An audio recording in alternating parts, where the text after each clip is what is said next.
আসসালামু আলাইকুম। আপনারা দেখতে পাচ্ছেন ঢাকা চট্টগ্রাম মহাসড়কে যানবাহন চলাচল করছে।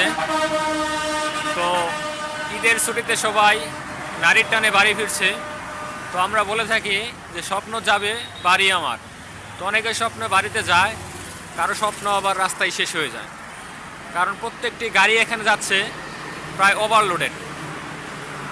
আমরা কিছুক্ষণ পরে দেখতে পারবো যে গাড়িগুলি আসতেছে, বাসগুলি তারা ওভারটেকিং করতেছে এবং ওভারলোড নিচ্ছে। প্রত্যেকটা বাসের সিট যদি থাকে 48 থেকে 52টা বা 50টা, তার প্রত্যেকে ওভারলোড নিচ্ছে। এই যে একটা গাড়ি যাচ্ছে, এটাতে ওভারলোড। যদি সিট থেকে 52টা, তারা লোক তুলেছে 60 জন থেকে 70 জন। কেউ দাঁড়িয়ে যাচ্ছে, কেউ বনাটে বসে যাচ্ছে, কেউ ইঞ্জিনের উপর। তো প্রায় সবগুলো গাড়ির গতি প্রায় বেশি।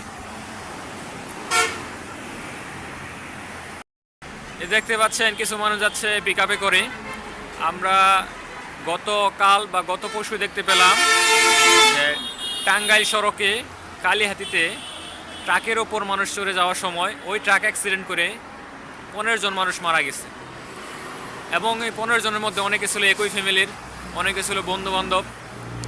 তো আমাদের মতো মানুষ যারা আছে, যারা অল্প কিছু টাকা বাঁচানোর জন্য এই ট্রাকে করে যায়, পিকআপে করে যায়,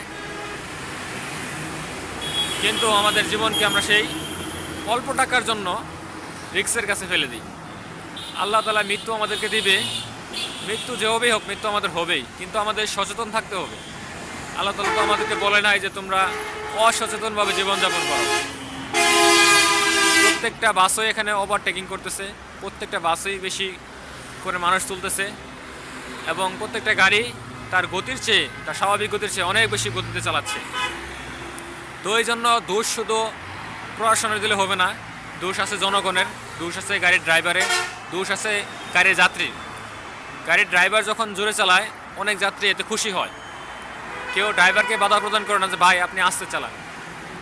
অনেকেই ভাবে ড্রাইভার যত জোরে গাড়ি চালাবে আমি হয়তো তত দ্রুত বাসায় পৌঁছাবো, কিন্তু মাঝে মাঝে আমাদের বাসায় পৌঁছানো হয় না।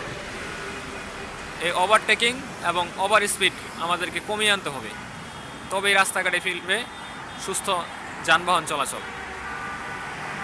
সবাই সচেতন হই, সব দিক থেকে সচেতন হই, এবং প্রশাসনের সচেতন হওয়া উচিত এবং জবাবদিহি করা উচিত যে গাড়িগুলি ফিটনেস নাই সেগুলিকে বাদ দেওয়া এবং চেকিং করা, এবং রাস্তার বিভিন্ন মোড়ে সিসিটিভি ফুটেজ লাগানো, যাতে করে প্রত্যেকটি গাড়ির গতিবিধি আমরা পর্যবেক্ষণ করতে পারি।